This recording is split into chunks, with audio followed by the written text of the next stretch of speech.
Let's record. Good evening, everyone, and I want to welcome you to a special presentation of the Birei Tefila Institute. That is a look at Shemona Esrei of Rosh Hashonah. In particular, I want to point out to you 5 unique features of Shemona Esrei Rosh Hashonah. It's particularly about the Musaf, but you should know when you read the Mishnah, Maseches Rosh Hashonah, and some of the Rishonim mention it, and certainly academic scholars mention it. Clearly from the Mishnah, it appears that all the Tefilot of Rosh Hashonah had the 9 brachas, not just Musaf. Obviously, the Kedushas Hayom section was differently because you didn't need the Korbanot, but all of the Tefilot were of 9 bracha, and probably included Tkiyat Shofar. And just to add one more point, they also believe that each person brought his own shofar and would blow at the end of each bracha, each of the middle brachas, when he would reach that. So it would have been a very interesting experience to have everybody bring a shofar and everybody sound the shofar as they finished. So what are these 5 unique, or what I believe to be 5 unique features of the Shemona Esrei? First, we combine brachas in Shemona Esrei, and we'll see which ones in a few minutes. We changed the chasimos of brachos for 3 of the brachos in Musaf Shemona Esrei. Third, the role of psukim play in the brachos of Malchiot, Zechronos, and Shofrot. And as you all know, in the weekday Shemona Esrei, which is 19 brachos, we do not recite even one pasuk. So makes this quite unique. Fourth, we interrupt the recital of Shemona Esrei in order to perform a non-verbal act of prayer, which is Tkiyat Shofar, and we'll talk about the difference between the Tkiyat Shofar that takes place during Chazaras Hashatz, or if you're lucky to be in a shul where they actually do it during the silent Shemona Esrei, and the Tkiyat Shofar that takes place before Shemona Esrei. They really have different purposes, different time frames. We'll take a look at that. And lastly, the inclusion of piyutim. Of course, that's not particularly unusual, because originally, certainly among Ashkenazim, to a certain extent, Sephardim, they would include piyutim on special days of the year, but most shuls today have almost universally eliminated piyutim, Amos Shabbosim, Amos Yom Tovim, except for Rosh Hashonah and Yom Kippur. So let's first talk about combining brachos and Musaf Shemona Esrei, and we should begin by looking at the weekdays. The weekday Shemona Esrei consists of 3 to begin, 3 to end, and the 13 in the middle, which are bakashas. We remove those brachos, the middle brachos. On Shabbos, we don't want to disturb our menucha by asking for our personal needs. We do so during Kriyas HaTorah, but that's because Kriyas HaTorah is a very different activity than Tefila. That's considered an Eis Ratzon. And if the Ribbono Shel Olam is coming close to us because we're involved in an Eis Ratzon, well, it's our responsibility to communicate with him and tell him what our needs are. I could compare it to if somebody had a medical issue and the foremost expert in that field happens to show up at your shul on Shabbos or during the week. Wouldn't you go over and talk to him? Of course, you would make an effort to talk to him or make an appointment to see him. And that's what Kriyas HaTorah is like. When the Ribbono Shel Olam comes close to us, we need to take advantage of that moment. So that's why we do have requests during Kriyas HaTorah, but not during Shacharis and not during Musaf.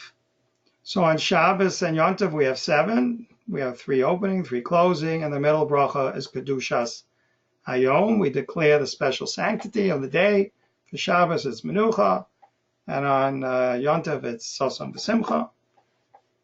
And so if we are adding 3 brachas to Shemona Esrei on Rosh Hashonah, shouldn't we be reciting 10? The 3 opening, the 3 closing, Kedushas Hayom, and then Malchiot, Zechronos, and Shofrot. That's not the situation.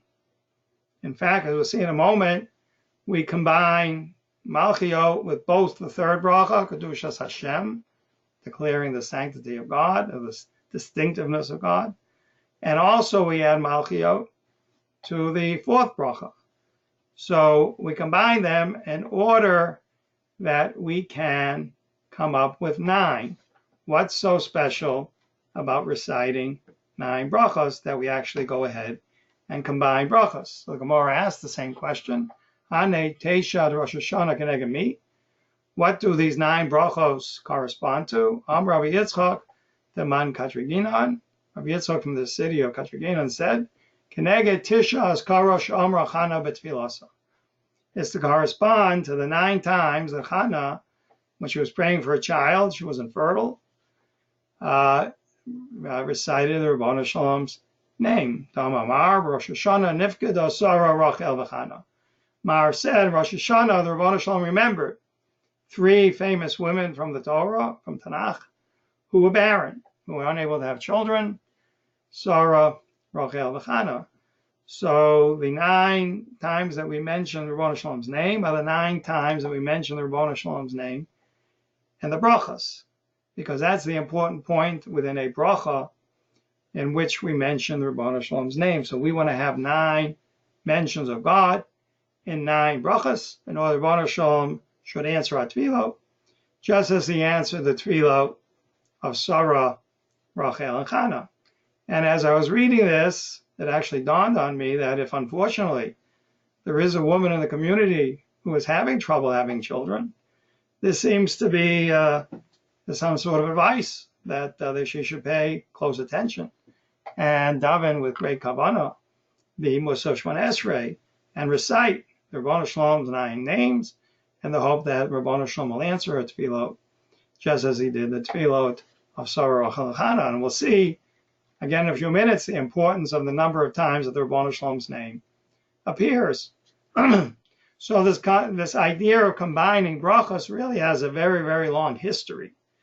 And it actually begins before the destruction of the Beis Hamikdash, because we have a machlokas, as we have here in the bottom of page 1, between Beis Hillel and Beis Shammai, about 2 circumstances. If Rosh Hashonah falls out on Shabbos, and if Yom Tov falls out on Shabbos. So Beis Shammai feels that the special bracha for Shabbos, special bracha in which we declare the sanctity of Shabbos, needs to be separate. So he says you have to say 10 brachas, the irregular 9 of Rosh Hashonah and 1 special one for Shabbos. He says the same thing when it comes to Yom Tov. If Yom Tov falls out on a Shabbos, Shabbos needs its own special bracha, and Yom Tov needs its own special bracha. Beis Hillel disagrees, and we accept the opinion of Beis Hillel that again we may almost make a double combination. We're combining the declaration of the sanctity of Shabbos together with the declaration of the sanctity of Yom Tov, together with the bracha of Malchiot. So it's actually a double combination, but that is the halacha, that we only do 9. And here in the top of the second page, I give you the Mishnah, and again you see it doesn't say specifically Tfilas Musaf. It says Seder Brachas on Rosh Hashonah. Avos Kruos Kedushas Hashem, Mekol Elimal Malchios Ve'en Tokeya. Then he says Kedushas Hayom and Tokeya, and then you do sound the shofar, and that's the opinion of Rabbi Yochanan ben Nuri. So Rabbi Yochanan ben Nuri is of the opinion that you don't combine Malchiot with the bracha of Kedushas Hayom, the 4th bracha. You combine it with the 3rd bracha.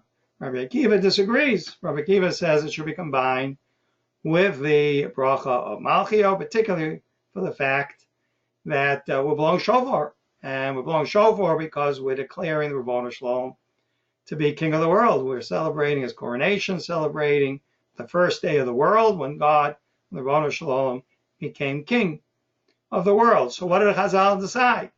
They decided to follow both opinions.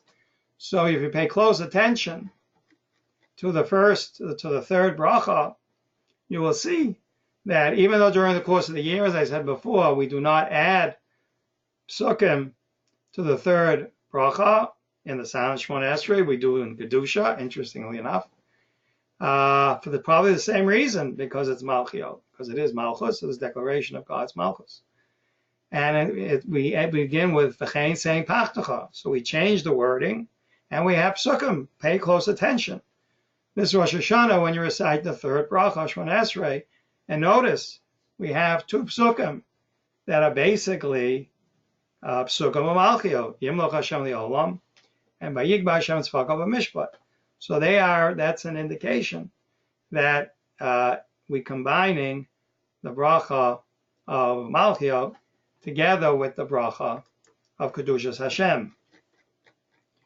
And of course, we've studied on a number of occasions the fact that in Minhag Eretz Yisrael, they stuck with 18 bracha, and originally we had 18 bracha. And we have a Tosefta that talks about combining. In other words, how do you get to 18? There apparently are more than 18 themes that are supposed to be in Shemona Esrei. So they say you can combine. You can combine minim b'shel prushim. That's the bracha against the apostates and against those who separate. That's the bracha al malshinim. So there are really two themes there. Shel gerim b'shel tzedikenim. There are two themes there too, and that's al tzedikim. We mentioned the gerim and we mentioned tzedikim. And shel David b'bonei Yerushalayim. And you can combine what we have today as Esamat David together with Bonei Yerushalayim. So again, there is this long history of combining.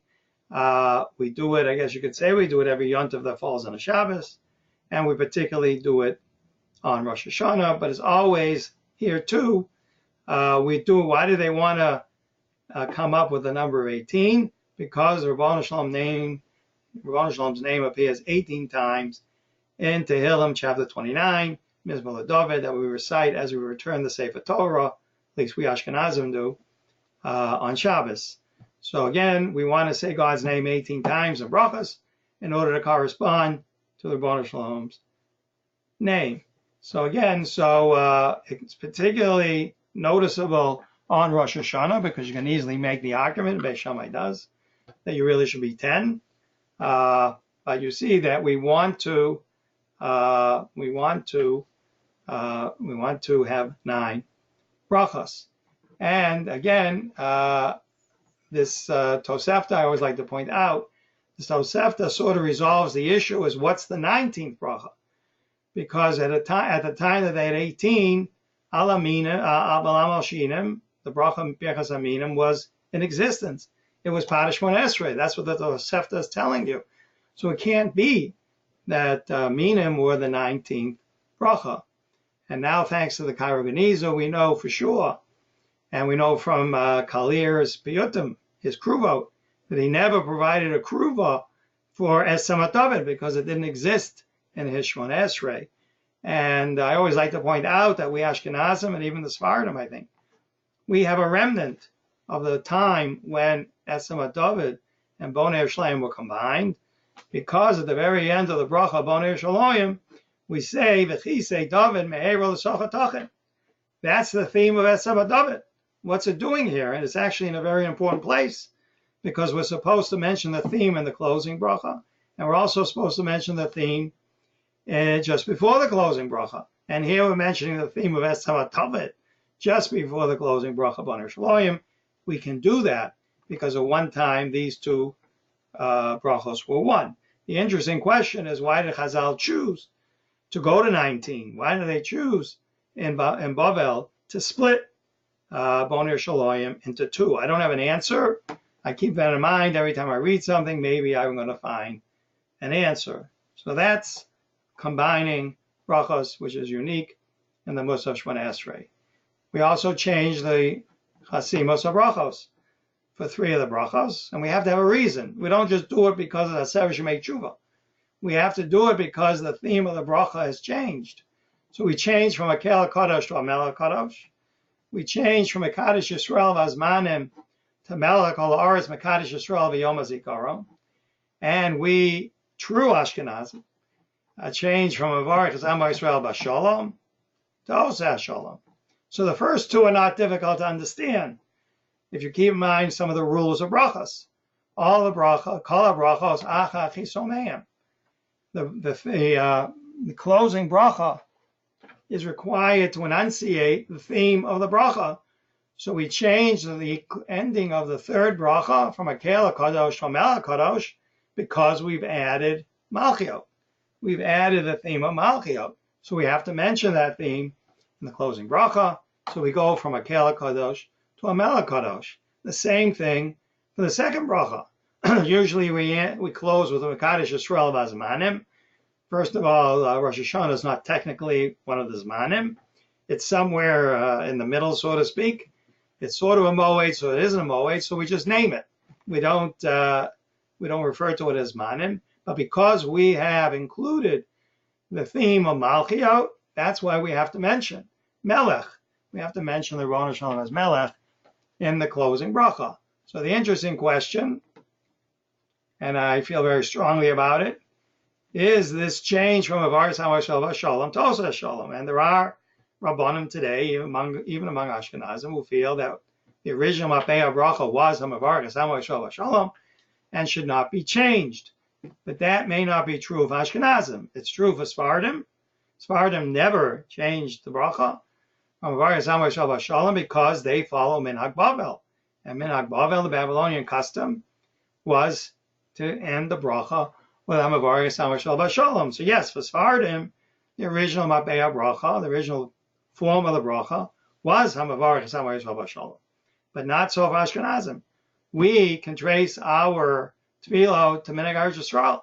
And in Minhag Eretz Yisrael, the original closing words were Osa HaShalom. It was actually Ma'on HaBracha, Osa HaShalom.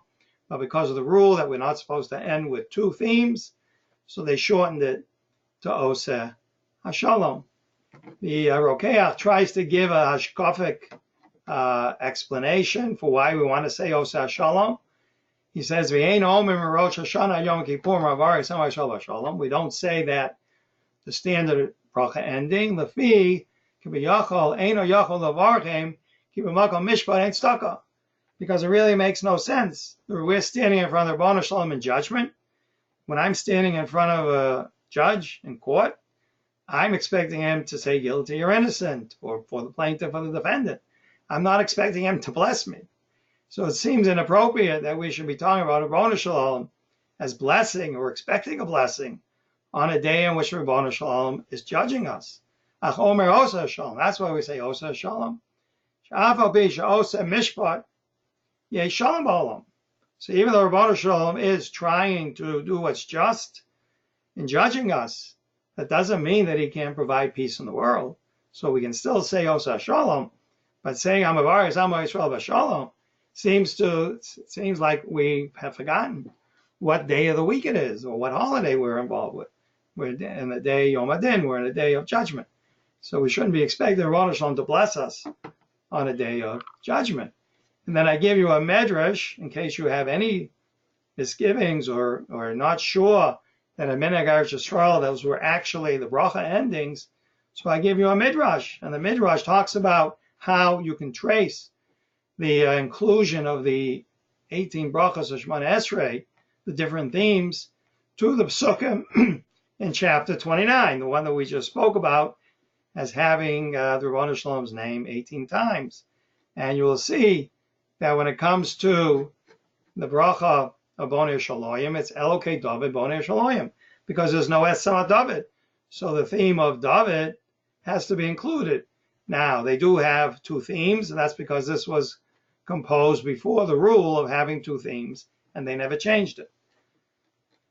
We also see here that the bracha ending for Itzei is the same bracha ending that we Ashkenazim use in Musaf, Chazar Zashas of Musaf, on Yontif, and the Yom Noraim, when we have Birkas Kohanim.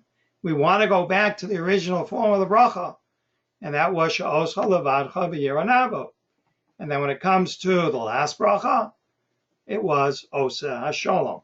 So again, if you get into an argument about somebody this Rosh Hashonah about what the original Mapei bracha was to the last bracha of Shemona Esrei, please bring this medrash with you. You can also bring the Geniza material, but this might be more powerful depending on the type of shul that you're in. So you can show them from a very, very, very kosher source that the original bracha ending was Osa HaShalom. So that's why. So we changed the two of the brachas because we've changed the theme of the bracha, and Osa HaShalom because we want to go back to the original form of the bracha, and because of what the Rokah says. There might be a conflict between asking the Ribbono Shel Olam to judge us and bless us at the same time.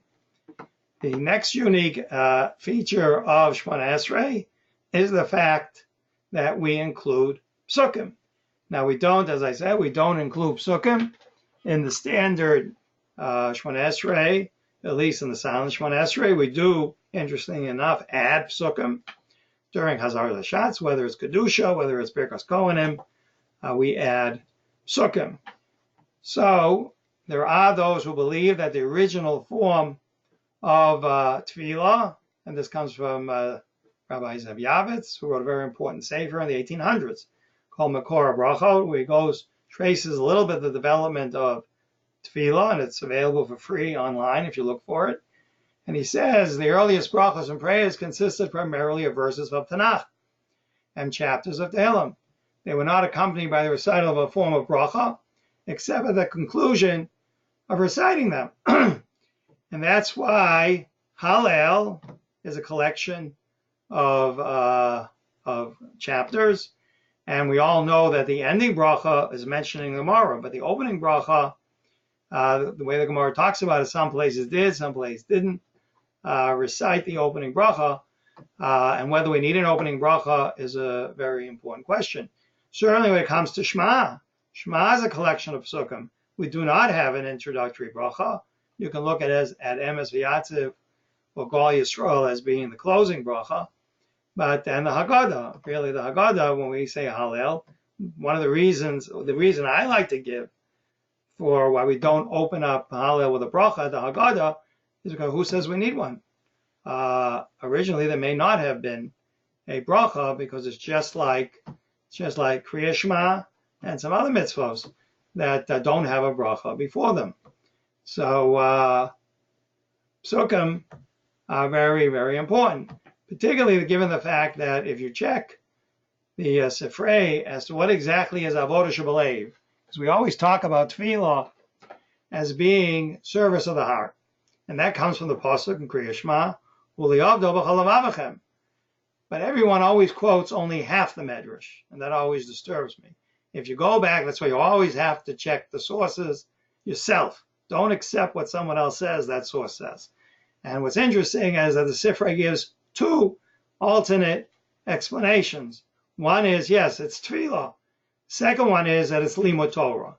And I maintain that the reason why our davening has so many psukim and chapters of Tehillim and Kriya Shema, it's because Chazal meant to again merge both these views of Avodah Shebelev, and that really, in order to daven properly, you also have to be a person who studies Torah. And the more you study Torah, the closer you become, the more you feel like you know the Ribbono Shel Olam, you know the character of the Ribbono Shel Olam. And that means your tefillah, you're speaking out to somebody who you're a little closer to than if you didn't spend all that time studying Torah. And it's something, again, we're discussing women here only because it's part of my presentation to the women of Congregation of Moshe. But women are, interestingly enough, obligated each morning to recite the Berachos HaTorah. It's coming from the Shulchan Aruch, and that's coming from some strange source. Shulchan Aruch says women are supposed to recite Berachos HaTorah, and the Chavetz Chaim in his Biur Halacha explains why. And he says the reason why women must recite the Berachos HaTorah each day is because they are required to study how to perform the mitzvos that they are obligated to perform. That's an aspect of Limud Torah that's not talked about much. The fact that in order to perform any mitzvah, and women are obligated in all the negative commandments and many of the positive ones, except those that are time-bound, and some of those time-bound they have accepted over time. And so they are obligated to study how to perform those mitzvot. And I always maintain that when my education in Maimonides in Boston, the school established by the Rav, that this was the type of learning that we did. People wonder, why were girls and boys studying Gemara together? Well, you have to ask, what did we study? We studied Maseches Brachos about Kriya Shema and Shemona Esrei. We studied Maseches Psachim about how to prepare a house for Pesach. We studied the 39 Malachos of Shabbos. These are all mitzvahs. The women are obligated as well as men. So they needed, these girls, these women needed to study about these mitzvahs in order that they can perform them properly. I think we had a year or two about one, either ksubas or kedushin. Look, women are part of the marriage, ceremony. They're part of that marriage. So they should understand a little bit of what they're going through as they're getting married. So this idea has been around since the 1200s that women have to study those mitzvahs that they are obligated to perform. And I always like to present a quote from Philo. Philo is a Greek Jewish philosopher. We're not 100% sure that Philo even knew Hebrew, but he had the Septuagint available to him. That's the Greek translation of the Torah. And so he wrote a commentary on the Torah, and he wrote other things. And I saw this quote from him, and I thought this really encapsulates what Limud Torah is all about. Man's true function is to know God. In other words, why do we study? We study because we want to know as much as we can about the Ribono Shel Olam. These are the words of the Ribono Shel Olam. It's like he wrote his own autobiography. And to make God known, we want the world to know about the Ribono Shel Olam. He can know God only through his revelation. There was a reason why Ribono Shel Olam gave us the Torah. He appeared at Har Sinai. He appeared to the Nevi'im. Why we have the Nevi'im, Ksuvim, and the Torah, is that we should have his words. So we have his words to study. And he can comprehend their revelation only by continued study. So really the whole purpose is to see as much as we can, even though we will never know God, but we have to try. And the more we try, the more we know. And I think the closer that we feel and the more meaningful that our tefillos are, because now we're not talking to a stranger. We're talking to someone who we have made an attempt to get to know and to understand. I wouldn't say understand, because Ribono Shel Olam is hard to understand. So I want to just make sure you know when the psukim are found in the tefillot, and it's always good to know how they're introduced.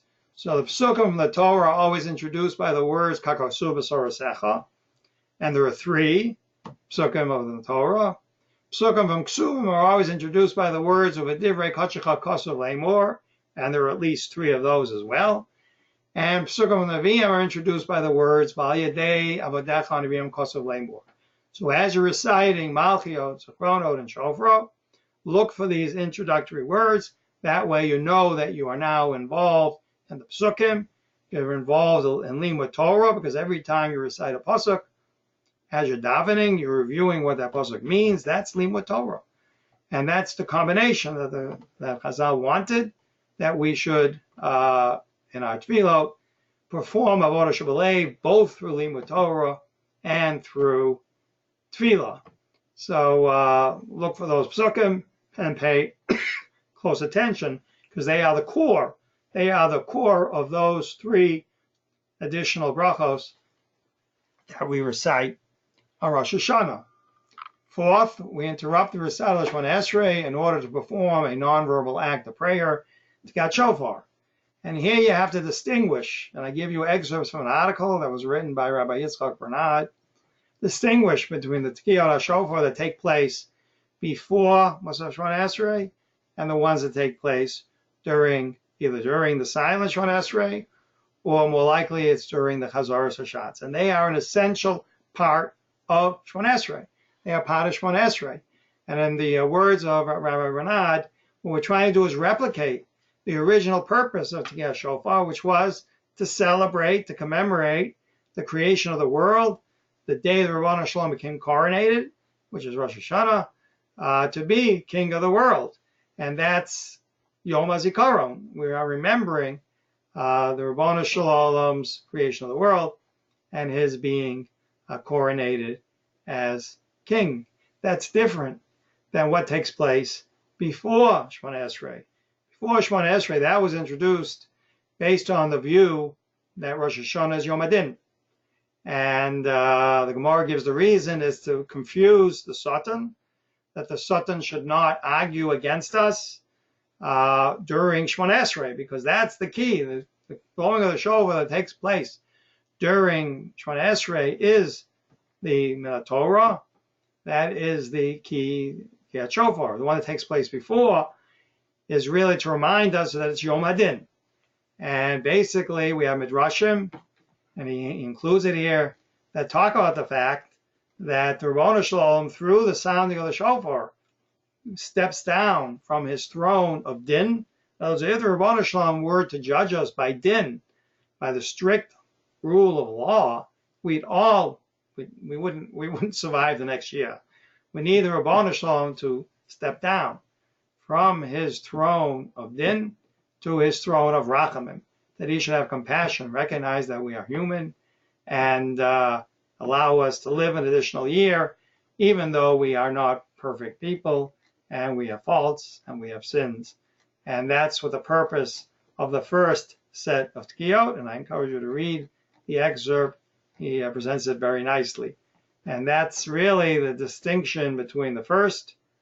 And so again, unfortunately, those people who can't come to shul and cannot hear the sound of the shofar and the shots, at least they can fulfill the first part of Kriyat Shofar, the ones that are, I guess, more or less midrabanan, that were instituted to remind us that it's Yom Hadin.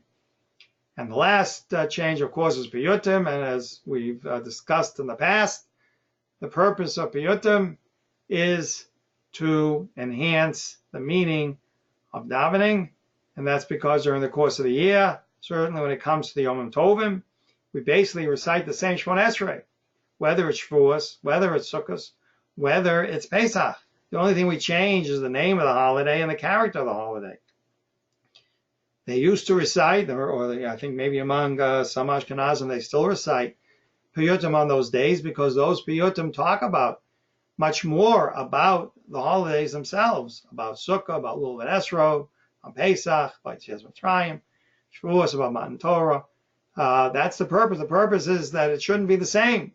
The davening of Pesach shouldn't be the same as Shavuos, and Shavuos shouldn't be the same as Sukkot. We need something to make the davening more meaningful, and that's what the purpose of the Piyutim. And certainly I can say to you, if we didn't have the Sana Tokef, if we didn't say Miyichya Miyamus, I think it would be a totally different davening. It's just something that is so moving and meaningful and really presents the day, Aser Shmei Tshuva, Yom Kippur, in a much more meaningful and important way, because we always have this conflict between Keva and Kavana. When we always recite the same davening, it sort of becomes automatic, and we're not thinking about it. So the Piyutim come along and remind us that it's something different today, and it makes it more of Kavana. We have more intention, it's more meaningful because we have those Piyutim. Now, Sfardim are not as open as we Ashkenazim are when it comes to inserting Piyutim either in the Berchos Kriya Shema or in Chazaras Hashatz. So they actually recite Piyutim either before or after, like they would also do for Geshem or Tal. They do it before Shemona Esrei, not during Chazaras Hashatz. And it goes all the way back to the Shulchan Aruch, who says, Ein lomar Piyutim, below Krubats, the Yotzer, not to say it during Kriya Shema and or in Tefila. And the Ramah says, V'yesh matirin. He says there are those who allow it. Oh well, v'tzorchei rabim. He feels that it's for it's really for our needs, and I think that's particularly on Rosh Hashonah Yom Kippur. We're reciting this, L'kel Orach Din, V'chol Ma'aminim. All these piyutim that we recite are for our prayer for our own needs. And so he says it's perfectly okay to interrupt either the Berchos Kriya Shema or Chazaras Hashatz to recite these piyutim. So these are the 5, in my opinion. Maybe you can think of more. I'd love to hear if you have any more thoughts about what's different about our Rosh Hashanah davening. But I thank you for this opportunity to present what I have as my 5 differences or unique features about the davening of Rosh Hashanah. So let me pause here.